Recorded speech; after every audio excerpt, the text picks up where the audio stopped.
Today's Monday, October 17th.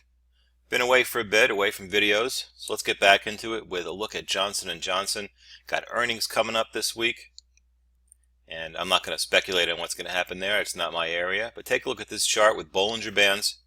It's going back to late 2014 over here.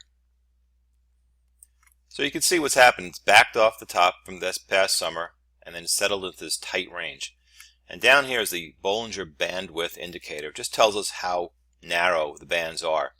And it's really not record narrowness or anything like that. Let's just grab a little line here and just show you where it is now compared to where it's been.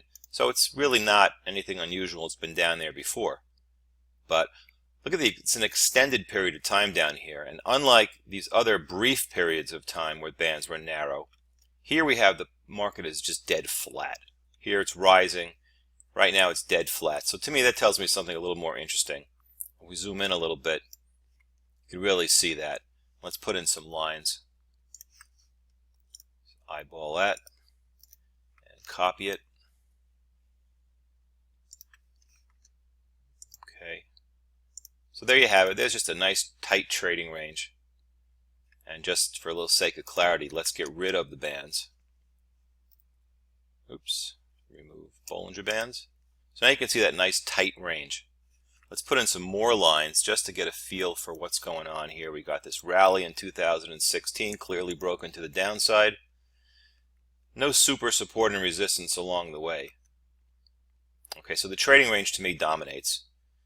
And you can see that for trading ranges, look at stochastics. And it was starting to improve, but now within stochastics, it has broken this rising trend. So to me, that's one sign that it's going to break to the downside. Let's counter that with other arguments. On balance volume, that started to rise. So these might be offsetting arguments. And finally, let's look at the moving average, the 50-day average. Just sticking the default 50 in there. You can see that the range is now run into the 50-day average from below. Broke down here, didn't go anywhere, and is now challenging it once again. So a breakout to the upside would clearly break the 50-day average. That would be a positive. And of course, a break to the downside, I don't have to tell you what that means. So this is a case where we're not going to look at the indicators.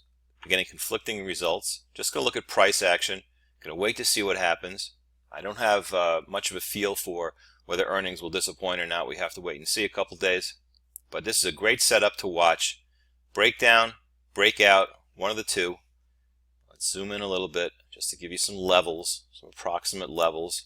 I just eyeball this stuff. You could drag this down a little bit more if you want, just above 117. You could bring this down maybe down to 120 in round numbers. So there you have it, 117 to 120 in round numbers, waiting for a break one way or the other with Johnson & Johnson.